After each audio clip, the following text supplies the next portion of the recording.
saya tertarik dengan lembaga penanggulangan bencana dan perubahan iklim yang ada di NU begitu. Ini kinerjanya seperti apa dan bagaimana katakanlah kolaborasi dengan pemerintah seperti apa?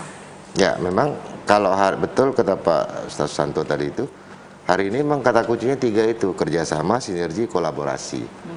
Kalau ada pihak-pihak yang katakanlah menegasikan 3 semangat ini, saya terus terang enggak yakin kalau masalah dan tantangan yang kita hadapi ini bisa kita selesaikan bersama. Nah, karena itu misalnya dengan pemerintah, kita harus terus mengingatkan pemerintah, mengajak pemerintah bagaimana menjembatani komunikasi, kemudian memfasilitasi. Gini ya, pemerintah itu kan setidaknya punya 2 hal yang tidak dimiliki oleh organisasi masyarakat. Baik. Satu, otoritas. Yang kedua itu kewenangan anggaran. Nah, kita bolehlah punya anggaran sendiri organisasi gitu ya Pak Ustaz Santo ya, tetapi kalau dalam konteks program bagaimana kegiatan-kegiatan di lapangan itu betul-betul membawakan dampak dan output yang sesuai yang kita harapkan, tentu butuh keterlibatan semua pihak, kolaborasi tadi itu, mulai dari merencanakan bentuk intervensi kegiatan seperti apa yang kira-kira dibutuhkan di lapangan. Kami organisasi masyarakat Islam katakanlah begitu tahu keadaan lapangan karena kami punya jejaring sampai ke tingkat tapak, sampai ke tingkat basis. Nah, sehingga disitulah ketika ruang kolaborasi itu terbuka dengan seluruh pihak, tidak hanya pemerintah, tetapi tidak-tidaknya kita bisa duduk bersama.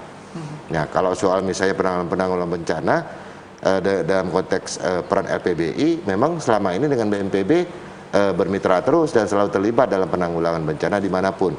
Bahkan kalau kita ingat misalnya dulu salah satu tokoh dari Kalbar ini Pak Tribuldiarto yang menjadi deputi BNPB, itu beliau intens dengan LPBI pusat, LPBI PBNU bersama-sama menangani bencana misalnya.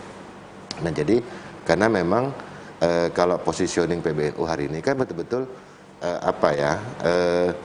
memang agenda-agenda negara yang strategis itu semua orang harus semua pihak itu harus terlibat. Nah, PBNU bahkan dalam konteks IKN saja itu PBNU sudah langsung meresponnya dengan mencanangkan atau meletakkan batu pertama untuk kantor PBNU, artinya mensupport agenda negara. Nah, apalagi persoalan yang dihadapi negara hari ini yang sangat krusial itu adalah lingkungan hidup, yang notabene itu juga bukan hanya persoalan Indonesia, tetapi ini adalah persoalan umat manusia yang lebih luas di dunia inilah, katakan begitu.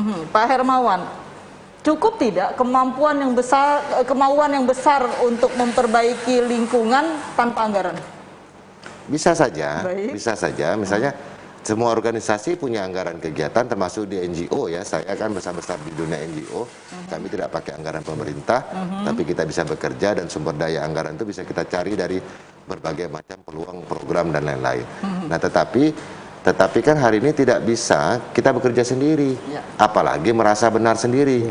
Nah, karena itu tadi 3 kata kuncinya, kerjasama, sinergi, dan kolaborasi. Karena persoalan ini semakin banyak, semakin kompleks, semakin complicated, tidak bisa ditangani oleh 1-2 pihak saja. Harus kolaborasi. Nah, tinggal berbagi peran.